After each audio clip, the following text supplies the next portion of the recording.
शिवलिंग पर जल, धतूरा, बेलपत्र, भांग आदि क्यों चढ़ाते हैं? जानिए इस भोलेनाथ की कहानी से। भक्त भोलेनाथ पर धतूरा, भांग, जल, बेलपत्र, नीलगिरी चढ़ाते हैं। लेकिन क्या आपको पता है ये चीज़ें भगवान शिव को क्यों पसंद है? भगवान शिव को भोलेनाथ के नाम से भी जाना जाता है। मान्यता है कि भगवान शिव को कोई एक लोटा जल भी चढ़ा दे तो वह प्रसन्न हो जाते हैं। भक्त भगवान शिव को धतूरा, बेलपत्र जिनमें कांटे भी होते हैं, भांग, गन्ना और बेर भी चढ़ाते हैं। शिव पुराण में कहा गया है कि ये चीज़ें भगवान शिव को अत्यंत प्रिय होती है और भगवान इन चीज़ों को सह स्वीकार करते हैं। उन्होंने बताया ऐसे कोई देवता नहीं है जिनको ये चीज़ें चढ़ती हो। आइए जानिए शिव पुराण के अनुसार ये चीज़ें भगवान भोलेनाथ को क्यों प्रिय है। जानिए क्यों चढ़ाया जाता है जल। शिवलिंग पर जल चढ़ाने की परंपरा है। कहा जाता है कि समुद्र मंथन के दौरान विष पीने के बाद शिव का कंठ नीला पड़ गया था।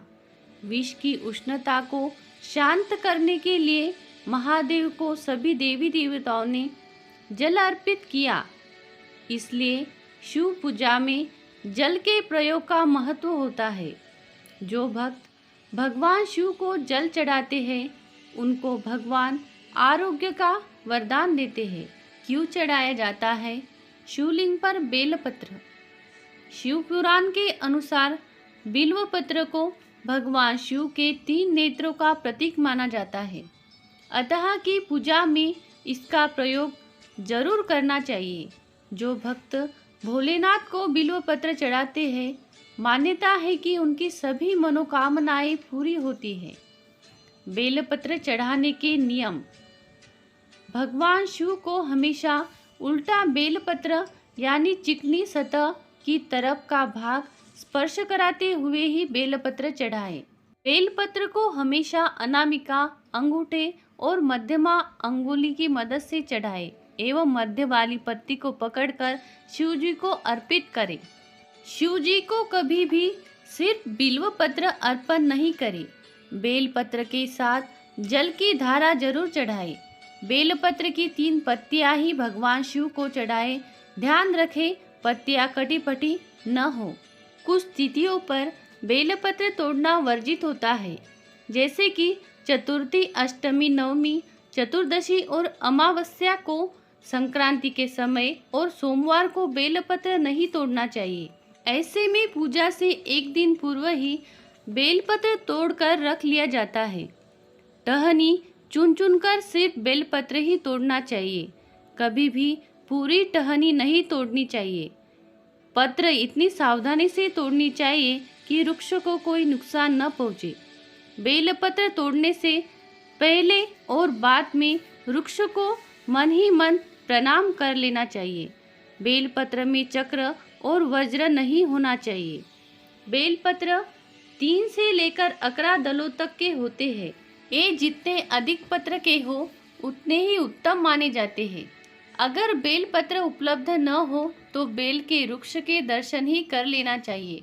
उससे भी पाप ताप नष्ट हो जाते हैं। शिवलिंग पर दूसरे के चढ़ाए बेलपत्र की उपेक्षा या अनादर नहीं करना चाहिए। बेलपत्र कभी अशुद्ध नहीं होता। पहले से चढ़ाया हुआ बेलपत्र भी फिर से धोकर चढ़ाया जा सकता है। जानिए क्यों चढ़ाया जाता है धतूरा। शिव पुराण के अनुसार भगवान शिव को धतूरा भी काफ़ी प्रिय है। धार्मिक दृष्टि से इसका कारण देवी भागवत पुराण में बताया गया है। शिव जी ने जब सागर मंथन से निकले हलाहल विष को पी लिया था, तब वह व्याकुल होने लगे। तब अश्विनी कुमारों ने भांग धतूरा से शिव जी की व्याकुलता दूर की। तभी से धतूरा शिव जी को प्रिय है। भांग क्यों चढ़ाई जाती है? शिव पुराण के अनुसार शिव हमेशा ध्यानमग्न रहते हैं। माना जाता है कि भांग ध्यान केंद्रित करने में मददगार होती है। मंथन में निकले विष का सेवन करने पर भगवान शिव को औषधि स्वरूप भांग दी गई थी, जिसके बाद से भोलेनाथ पर भांग चढ़ाने की परंपरा शुरू हुई। तो दोस्तों, शिव पुराण के अनुसार बताई गई महत्वपूर्ण बातें आपको कैसी लगी, कमेंट करके जरूर बताएं। चैनल को लाइक, सब्सक्राइब और शेयर जरूर करें। बेल आइकन वाला बटन भी दबाएं ताकि नई कहानियों की नोटिफिकेशन आपको मिलती रहे।